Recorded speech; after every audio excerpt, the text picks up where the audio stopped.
नमस्कार, सत श्री अकाल व्यूअर्स। आज जो हम बात जिस टॉपिक पे कर रहे हैं वो है बारिश। और बारिश का मानसून तो चल रहा है, सीजन चल रहा है और सावन चला गया, भाद्रों का महीना भी चल पड़ा है। पर बारिश कंटिन्यू हो रही है, खास करके अपर साइड हिमाचल साइड में। और इसका प्रभाव पंजाब, हरियाणा और जो आसपास के जो इलाके हैं उनमें भी हो रहा है।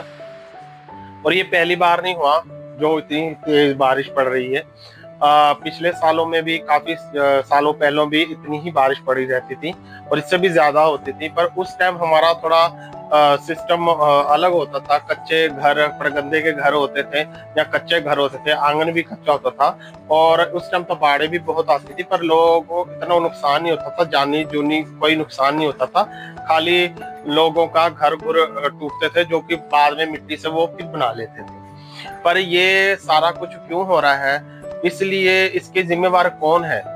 क्योंकि इसका जिम्मेवार कोई तो होना चाहिए। भगवान की तरफ से कोई विपदा नहीं आती, ये इंसान की हुई होती है करतूतें सब। और इंसान ने कैसे करतूत की? क्योंकि सब जंगलों को काटा। और आप सुन भी सकते हैं, अभी बारिश पड़ रही है जहां मैं खड़ा हूँ, बहुत तेज बारिश हो रही है। और ये सब इंसानों का किया धरा है, क्योंकि उन्होंने सब जंगल काट दिए और अपने फायदे के लिए माइनिंग की है, उसकी स्मगलिंग की है।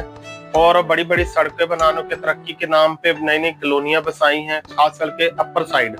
और उनके कारण काफी नीचे और बाढ़ें आई।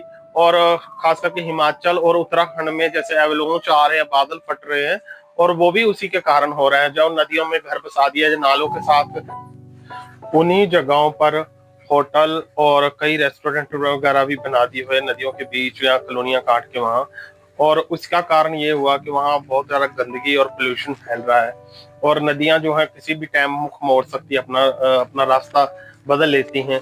उसका बहुत बड़ा कारण ये बना कि लोगों की बहुत ज्यादा वहां मौतें होती हैं, क्योंकि वहां पॉपुलेशन बहुत ज्यादा बढ़ जाती है। लोग बाहर से भी वहां आके बसने लग जाते हैं, तो रहने आते हैं, देखने आते हैं।